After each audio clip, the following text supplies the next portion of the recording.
Pour le groupe Les Indépendants pour 2 minutes. Merci Monsieur le Président, Madame la Ministre, Madame la Présidente de la Commission, mes chers collègues. Face à l'évolution des usages et des technologies, face à la concurrence des chaînes privées et aux nombreuses contraintes budgétaires, l'audiovisuel, machine forte de 18 000 salariés et de 3,8 milliards d'euros de budget, s'essouffle, tant en termes de modèle que de contenu. Il nous faut le réinventer. Un chantier d'ampleur, nous en convenons tous. Mais en élevant l'audiovisuel public français à la hauteur d'un service d'excellence, c'est l'image de la France qui se relèvera. La France des territoires, la France nationale, la France à l'étranger. Pour cela, nous sommes d'accord, une réforme en profondeur est nécessaire. Sur la forme, il nous faut sans doute harmoniser la gouvernance, revoir le financement, mutualiser les moyens. Toutes ces questions sont essentielles. Avant toute chose, il est nécessaire d'adopter une vision claire des missions que le gouvernement souhaite confier aux médias publics. Il nous faut redéfinir leur périmètre et définir leur raison d'être. On demande à l'audiovisuel public de remplir 3 missions: éduquer, informer et distraire. Actuellement, ces missions se confondent en partie avec l'offre privée. En partie seulement, car l'éducation citoyenne reste l'apanage du service public. À l'heure de la désinformation, redonnons une pleine dimension à cette mission d'éducation, à la fois citoyenne et populaire. À cette mission originelle, ajoutons celle du rayonnement de la France dans le monde francophone. Faisons de l'audiovisuel public le premier vecteur d'identité et de cohésion nationale sur nos territoires à l'étranger. Monsieur le Président, Madame la Ministre, mes chers collègues, ma question est double.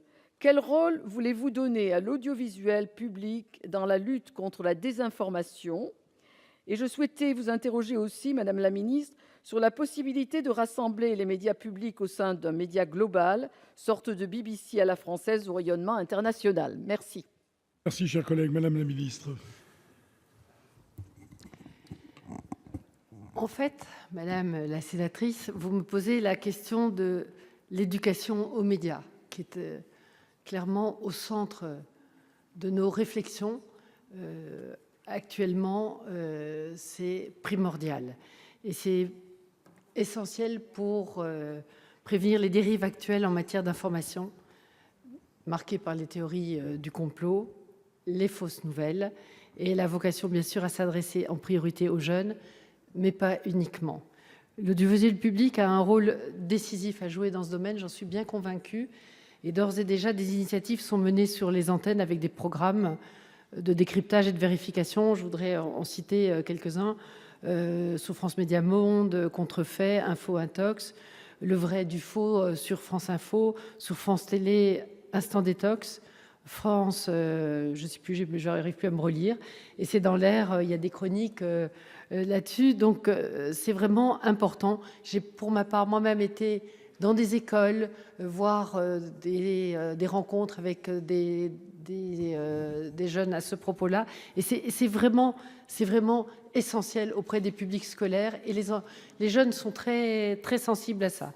Et c'est vrai qu'il faut à la fois renforcer ces initiatives et mieux les faire connaître. Très important. Je crois que s'il y a quelque chose qui pêche dans notre audiovisuel public, et la nécessité de la transformation, elle est réelle, c'est aussi mieux faire connaître ce qui se fait. Savez-vous qu'en Grande-Bretagne, 85% des jeunes révisent en utilisant la BBC comme support d'information. Nous ne savons pas qu'il y a tout ça. Donc c'est vraiment très important et nous y travaillons dans le cadre de ce comité stratégique qui se réunit tous les mois. Et bien sûr, par rapport à l'audiovisuel extérieur, je confirme tout à fait le rôle fondamental que nous avons à jouer pour le rayonnement international de la culture française et de la France.